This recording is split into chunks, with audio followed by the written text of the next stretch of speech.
He should have dropped her the moment his oxygen hit 10%, but he didn't. The wind screamed across the alien desert, carrying grains sharp enough to scratch against Daniel Hayes' visor as warning lights blinked red inside his helmet. Oxygen at 9%, core temperature falling, servos lagging with every step. Yet he kept moving, boots sinking inches into the rust-colored sand while the weight over his shoulders shifted slightly with each breath she took. Hotter than his, steadier than his. Unnatural by every standard, his suit was screaming at him. "You're dying, human." Her voice came low and controlled despite the weakness threading through it. Her blue skin faintly luminous even under the storm's dim light. "Leave me, and you might survive." Daniel didn't answer, couldn't spare the air or the focus. He just adjusted his grip, one arm under her legs, the other securing her back. Careful, always careful, not to let her slip, not to let her touch the ground, not after carrying her this far. 3 miles at least, maybe more. His HUD had glitched hours ago. Distance. Meaningless now. Only direction mattered. Forward. Always forward. The wreckage behind them still smoking in the distance. A broken silhouette against a horizon that never seemed to get closer. "Your logic is flawed," she continued, her tone colder now, almost offended. "My people would abandon the weak to preserve the strong." Daniel exhaled slowly, a thin fog inside his helmet. "Yeah," he muttered, voice rough. "We tried that once. A step, then another, each one heavier than the last." His knees trembling under the strain as the suit struggled to compensate, micromotors whining softly. "Didn't like who we became." Silence followed, not empty, but watching, measuring, her golden eyes studying the side of his face through strands of windblown hair visible beneath his cracked visor seal, as if recalculating something she didn't fully understand. "You are inefficient," she said finally. But there was something different now, less certainty, more curiosity. Daniel almost smiled. Almost, but the motion cost too much energy. Instead, he focused on the rhythm. Step, breathe, step, breathe. Ignoring the pulsing ache in his shoulders, the numbness creeping into his fingers, the way the world tilted slightly with each blink. Then his foot caught. Just enough, just 1 inch off. But it was enough. He dropped to one knee with a dull impact, sand shifting beneath him as his suit's balance system failed to compensate, warning alarms flaring louder, critical now. Yet even as he went down, his arms tightened, pulling her closer, keeping her elevated, never letting her touch the ground, not even for a second, not even now. "You are collapsing," she observed quietly, no mockery this time, only fact. Daniel let out a strained breath, visor flickering, vision narrowing at the edges. "Yeah," he said, voice barely above a whisper. "But you're still not hitting the dirt." And for the first time since they met, she didn't respond immediately, her gaze lingering on him, something unreadable shifting beneath her composed exterior as the storm howled around them and the distance between two species narrowed by one impossible, stubborn act. The storm did not slow for him, and neither did the warnings in his helmet. Oxygen at 8% now, each breath thinner than the last, the world narrowing to the sound of his own pulse and the steady heat of her against his back as Daniel Hayes forced himself upright again, one shaking leg at a time, servos whining in protest as he lifted her without a word, sand sliding off his armor in soft cascades while the wind clawed at every exposed seam. "You are deteriorating," she said quietly, her voice closer now, not distant, not commanding, just present. He did not answer. He just stepped forward again and again, the rhythm broken but not gone, slower now, heavier, like each foot weighed 50 pounds more than the last, his vision flickering with static at the edges, suit diagnostics struggling to keep up with failing systems. "Your species is inefficient," she continued, softer this time, almost thoughtful. "You expend resources without guarantee of return." Daniel let out a weak breath that might have been a laugh. "Yeah," he muttered, adjusting his grip when his arm began to slip, fingers numb but stubborn. "We call that being human." She went silent after that, not because she had nothing to say, but because she was watching him in a way she had not before, her gaze tracing the small details, the tremor in his hands, the way he angled his body against the wind to shield her, the way he never once considered putting her down even when his own balance faltered. Something unfamiliar pressed against her thoughts, something her training did not account for. Where are you taking me? She asked after a long moment. Not a demand, not a command, just a question. Daniel blinked slowly, forcing his eyes to focus on a faint shape ahead, darker than the horizon. Maybe rock, maybe shelter, maybe nothing at all. There, he said, voice rough, as far as I can. It was not an answer she expected, not a destination, not a strategy, just a limit, his limit, and somehow that made it more real. Another step, then another, until the ground shifted again and he stumbled forward, catching himself this time with a harsh exhale, knees bending but not breaking. Not yet. You should have left me, she said again. But the words had changed. They no longer carried superiority, only quiet uncertainty. Daniel shook his head once, a small motion, deliberate. Too late, he whispered.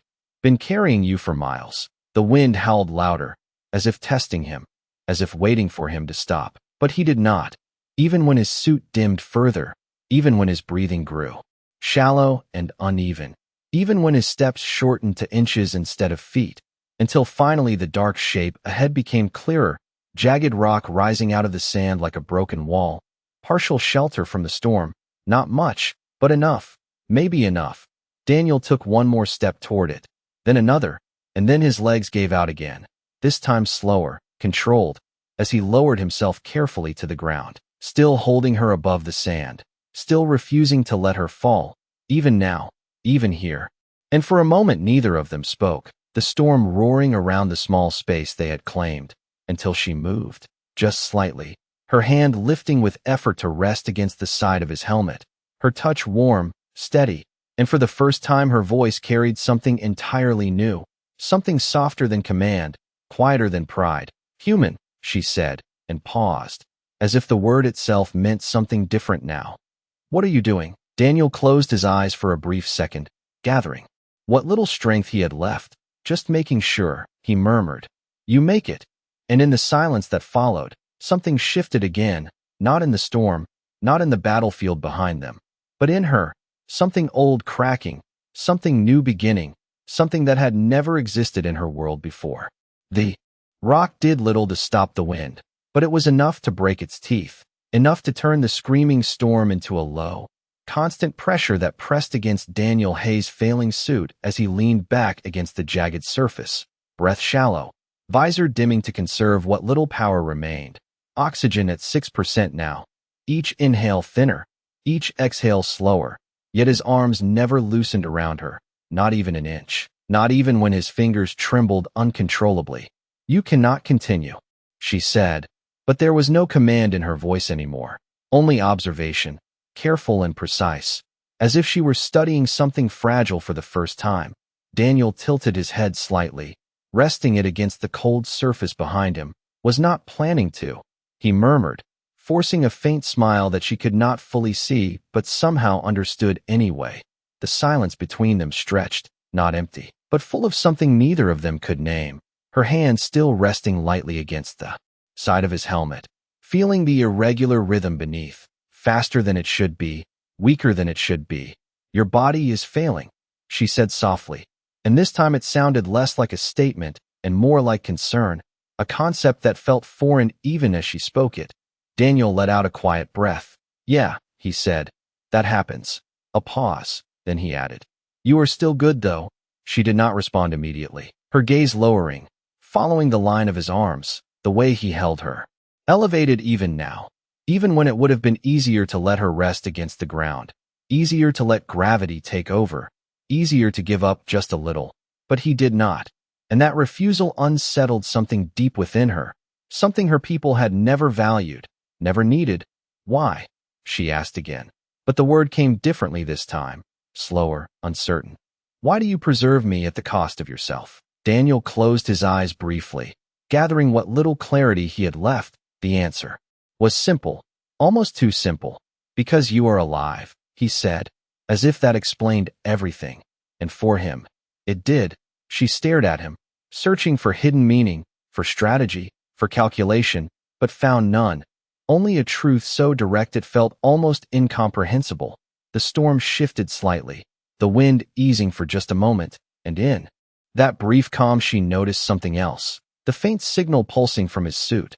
Weak, intermittent, but present. An emergency beacon, still active despite everything. "You are signaling," she said, her tone sharpening with realization. Daniel gave a small nod. "Automatic," he whispered, "kicks in when things get bad." Her eyes narrowed slightly, not in suspicion, but in thought, recalculating variables, connecting fragments. "Your people will come for you," she said, and for the first time. There was something like urgency beneath her composure.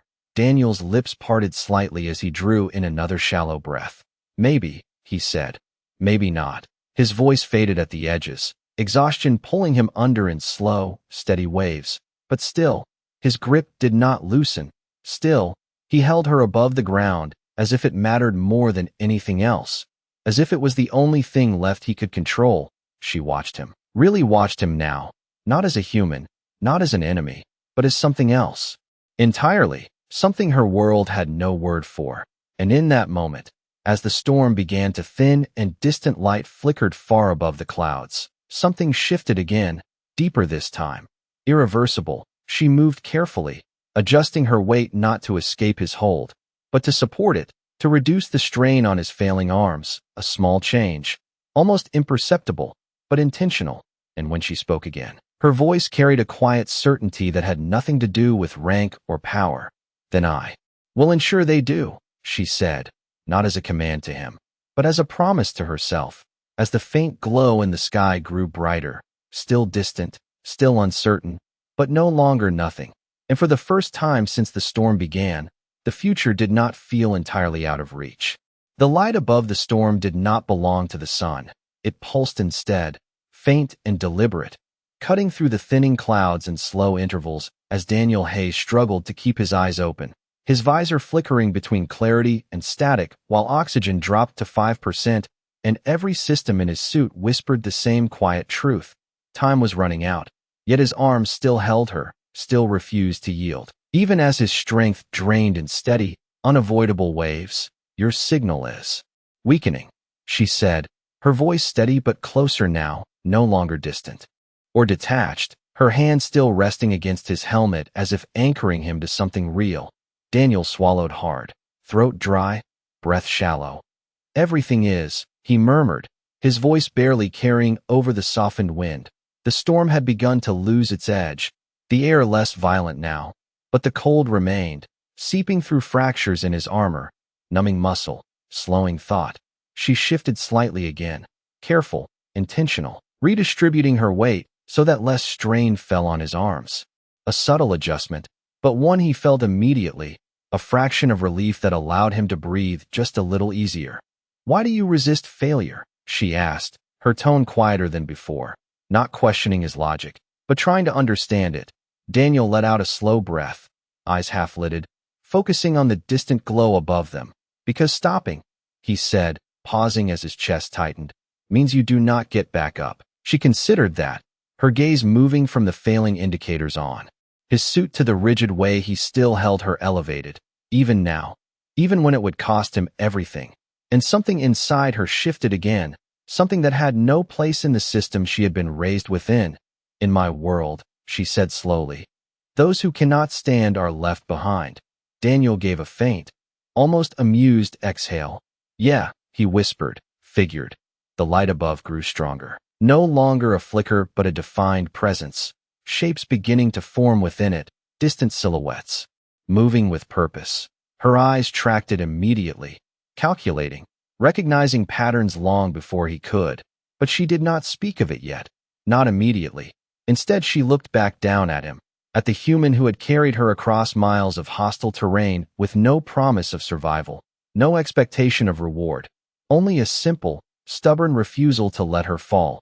"You contradict every expectation," she said. And for the first time, there was something unmistakable in her voice. Not confusion, not superiority, but respect, quiet and undeniable. Daniel's lips parted slightly, a weak breath escaping. "Good," he murmured. "Expectations are overrated." His vision dimmed further, edges darkening as his body began to give in to the limits it had been pushing against for far too long. His grip faltered for just a fraction of a second, not enough to drop her, but enough for her to feel it, to understand how close he was to the edge. And in that moment, something changed completely. She moved with deliberate care, her arm lifting to brace against his shoulder, not to escape his hold, but to support it, to hold him steady as much as he held her, reversing the balance in the smallest possible way. "You will not fall," she said quietly, and it was not a command, not an order given to a subordinate, but a statement of intent. Something she had chosen, not something she expected. The light above them intensified, now unmistakable, now close, the low hum of distant engines cutting through the fading storm. And for the first time since he had picked her up, Daniel allowed himself to stop moving forward, not because he had given up, but because he had finally brought her far enough that the distance between survival and loss no longer depended solely on him. His head tilted back slightly. I was trying to focus on the shapes descending from the sky, but the effort was too much, the world slipping further out of reach. "Looks like," he whispered, voice fading. "You made it." And for a moment she said nothing, her gaze fixed on him, on the human who had carried her when no one else would have. And as the light from above bathed them both in a soft, growing glow, her next words were not for the ships, not for the figures approaching, but for him alone, spoken with a quiet gravity that carried more weight than any title she had ever held. "We made it." The sound came first, a low vibration rolling through the sand before the ships fully broke through the thinning clouds, their silhouettes sharp now against the pale sky as columns of light reached downward with precise intent, illuminating the jagged rock, where Daniel Hayes sat barely conscious, his suit dim, oxygen at 4%, systems failing one by one in quiet succession, yet his arms still held her, still refused to release even as his strength faded into something almost instinctual, something beyond thought. She felt it in the way his grip remained even as his breathing slowed, in the way his body leaned protectively without command, without reason. "They are here," she said softly, not as a report, but as confirmation of something he had already ensured. Daniel's eyes flickered open for a moment, unfocused, struggling to process the light, the shapes, the sound that no longer belonged to the storm, but to something structured, deliberate, real. "Good," he whispered, the word barely forming. And for a moment that was all he needed, not victory, not recognition, just that single outcome. She was alive and no longer alone. Figures emerged within the descending light, tall, composed, their movements synchronized with a precision that spoke of discipline and hierarchy. They approached but did not rush, did not speak immediately, as if the scene before them demanded something more than urgency, something closer to reverence, their eyes fixed not only on her but on him, on the human who remained upright only because he refused to let go. "Lower your approach," she said, her voice no longer uncertain, no longer searching, but steady, carrying a quiet authority that changed the air itself. The figures halted instantly, their posture shifting in response, recognizing something that Daniel could not fully see, could not fully understand, but felt nonetheless in the way the space around them seemed to settle, as if the world itself had acknowledged her. She turned her gaze back to him, studying the lines of exhaustion etched into his face, the faint tremor still present in his arms, the impossible persistence that had carried them both across miles of hostile ground. "Release me," she said gently, and it was the first time her words carried no weight of command, only trust. Daniel's fingers did not respond at first, locked by strain and instinct, but slowly, carefully, he loosened his hold, inch by inch, until her weight shifted fully away from him. Yet even then his hands hovered, as if ready to catch her again if needed. She stood with assistance from the approaching figures, her posture regaining its natural poise, her presence expanding in a way that filled the space without effort, without force, something innate, something undeniable. And still her attention remained on him. "Stabilize him," she said, her tone firm now, not raised, but absolute. The figures moved immediately, controlled and precise, not frantic, not careless, as if handling something of great importance, because now they understood, not through explanation, but through what they had witnessed. Daniel felt hands at his shoulders, careful, steady, supporting rather than taking. But his focus was elsewhere. his gaze still searching for her through the dimming edges of his vision.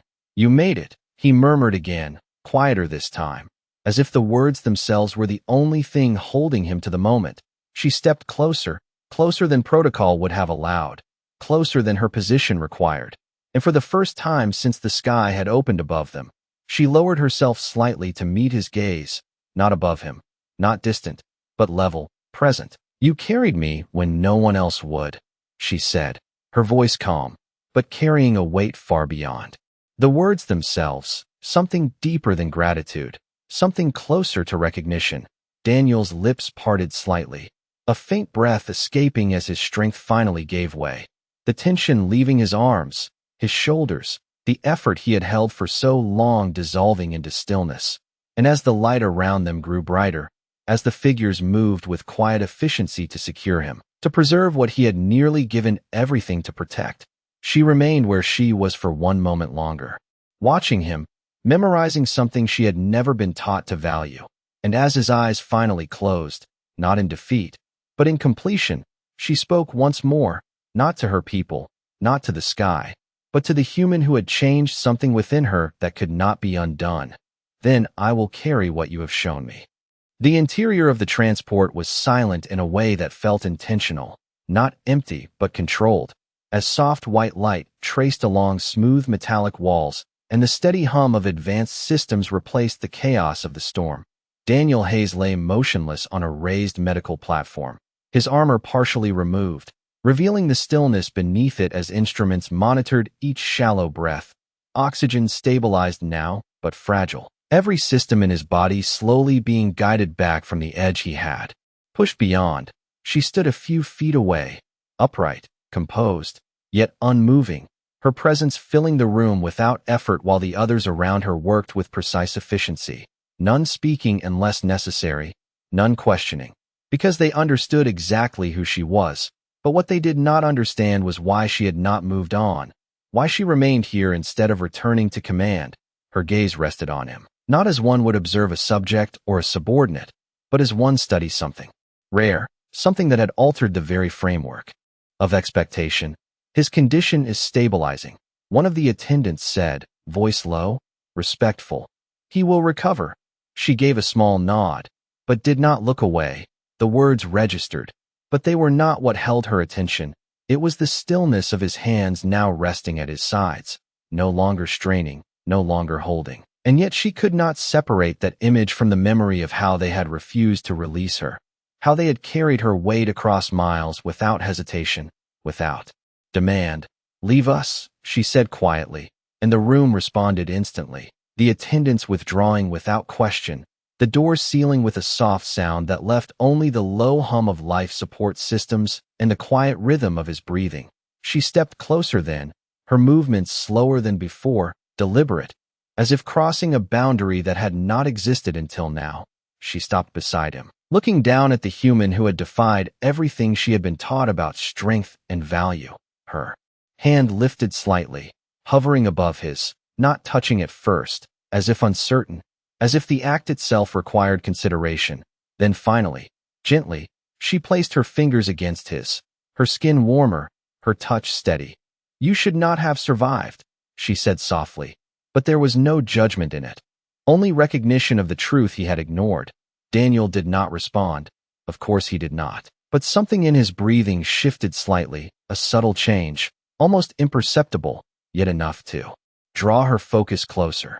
"In my world," she continued, her voice quieter now, stripped of formality, "survival is calculated, measured, earned through superiority."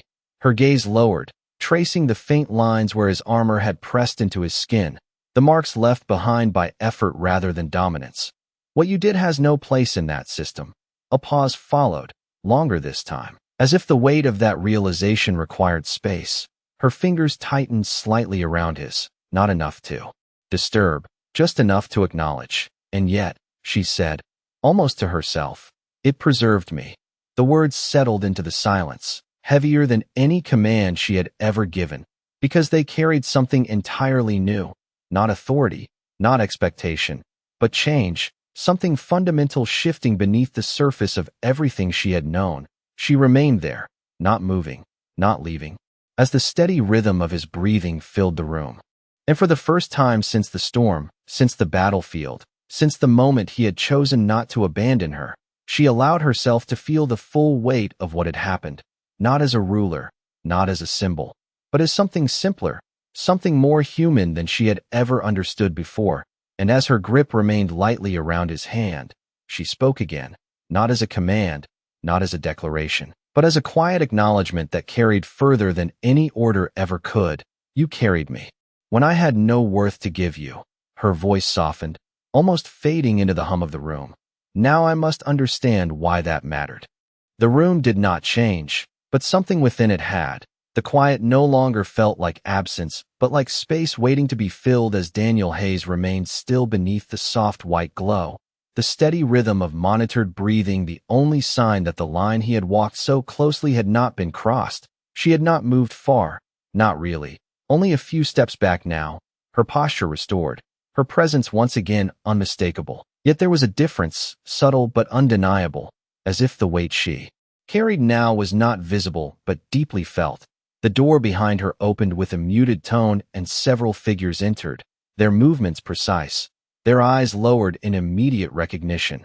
Your presence is required, one of them said carefully, not demanding, not urgent, but certain. She did not respond at first, her gaze still fixed on the human resting behind her. The council awaits confirmation of your status. The voice continued, and there it was again, the world she belonged to. Structured, ordered, governed by expectation and response. She turned slowly, her expression composed, unreadable. The version of her they understood, the one that required no explanation, no hesitation. They will wait, she said, her tone even, controlled, and the room shifted with it. The figures straightened slightly, processing, adjusting. Your absence has already created instability, another added. More cautious this time, aware of the line they approached, she stepped forward then, not away from Daniel, but toward them, closing the distance with quiet authority. Then they will learn patience, she replied, and there was no defiance in it, only certainty, something that did not invite argument, only acceptance. The figures exchanged brief glances, subtle, measured, before lowering their heads once more. As you command, they said in unison, but even as they stepped back, even as they prepared to leave, one remained, just slightly longer than the others, his gaze shifting, not directly, but enough to indicate awareness. The human, he said carefully, choosing each word with precision. He is not of our kind. His actions cannot be accounted for within standard evaluation. She regarded him silently for a moment, not offended, not surprised, simply listening. Then perhaps, she said at last, her voice quieter now, but no less certain, our standards are incomplete. The statement settled into the room, heavier than any formal decree, because it suggested something far more significant than a single exception. It suggested change. The figure hesitated, just briefly, before lowering his head again and exiting with the others. Leaving the room once more in stillness, she turned back then, her gaze returning to Daniel, the human who had forced that thought into existence, who had disrupted something that had never been questioned. She moved closer again, not out of obligation, not out of duty, but because she chose to, because something in her now required it. Her hand reached out once more, resting lightly against his. The same contact as before, but no longer uncertain, no longer hesitant. They measure worth through power, she said softly, more to herself than to him.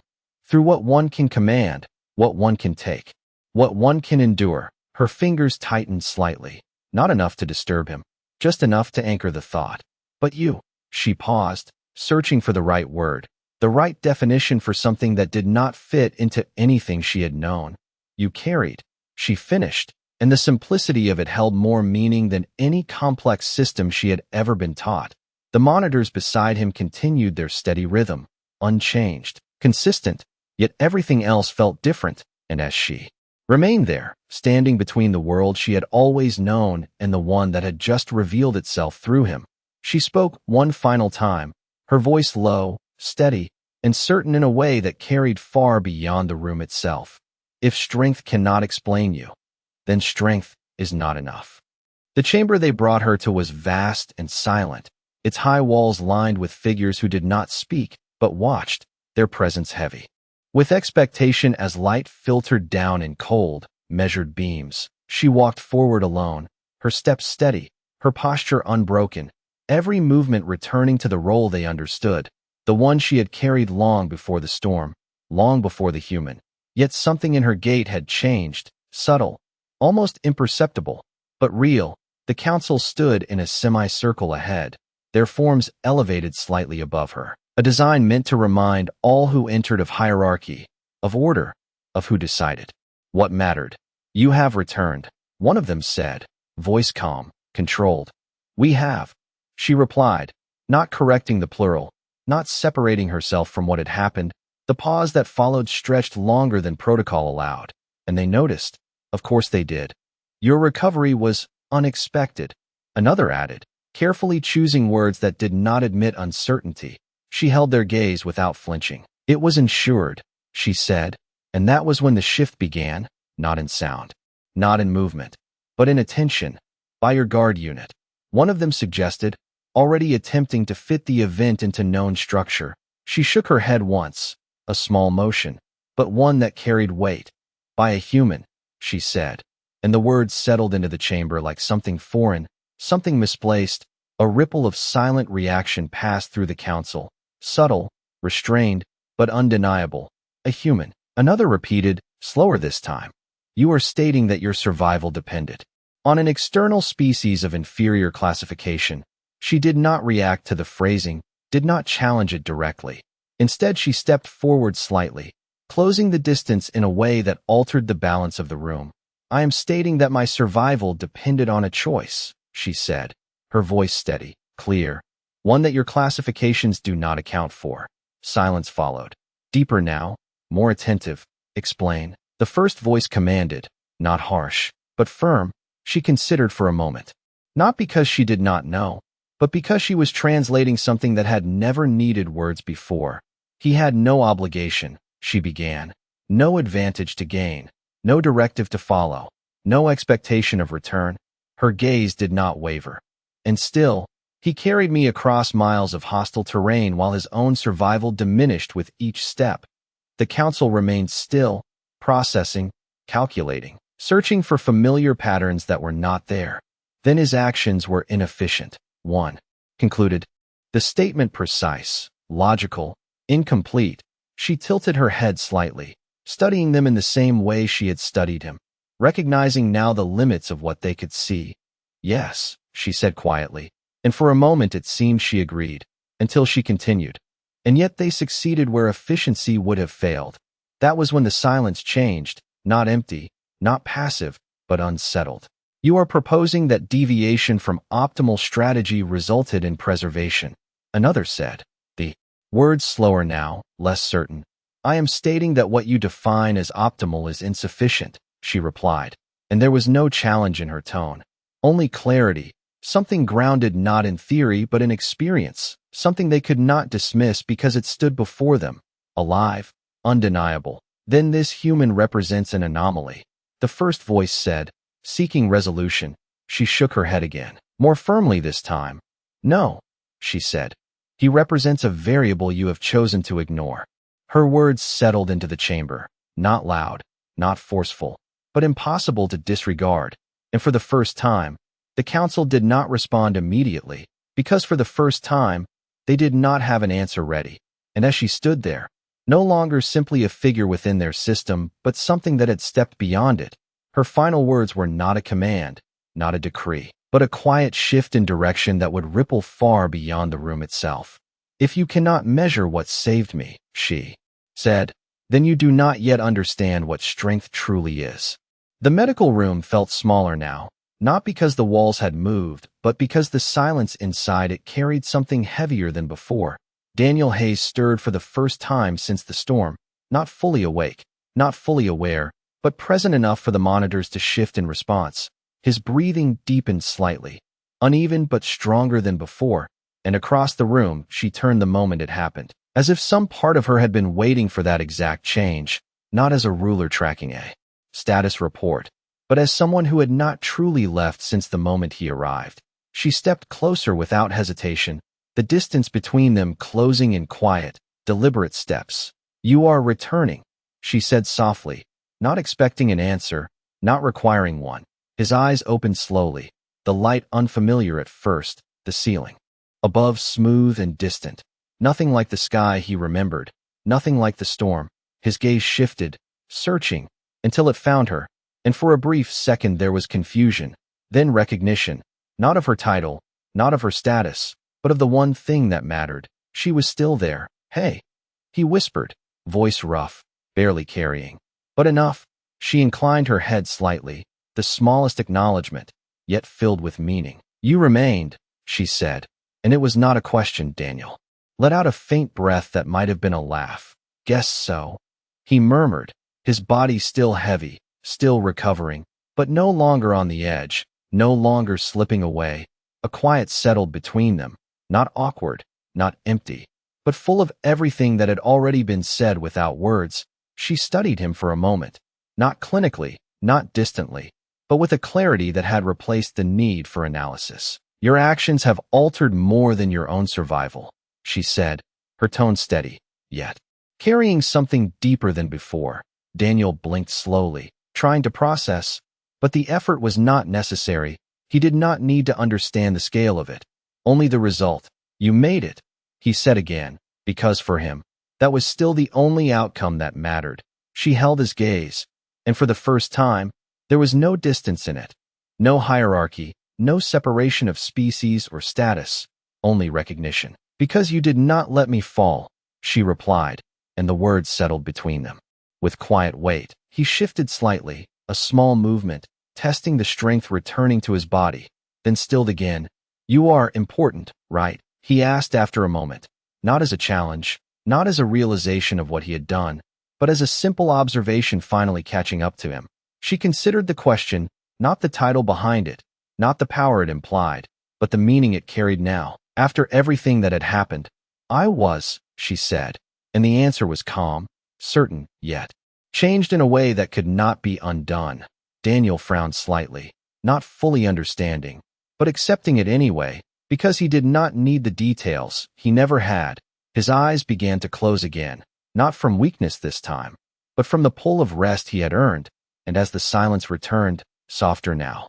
She remained beside him, not because she had to, not because protocol required it, but because she chose to, her hand resting lightly against his once more, steady, grounding, and as the steady rhythm of his breathing filled the room, she spoke one final time, not as an empress, not as a ruler, but as someone who had finally understood something her entire world had overlooked. "In a galaxy that values power," she said quietly, "you showed me something stronger." Her gaze did not leave him, even as his breathing evened, even as the moment settled into stillness. "You were not the strongest," she continued, her voice soft but unwavering. "You were simply human." A pause followed, brief, but filled with meaning, and that was enough.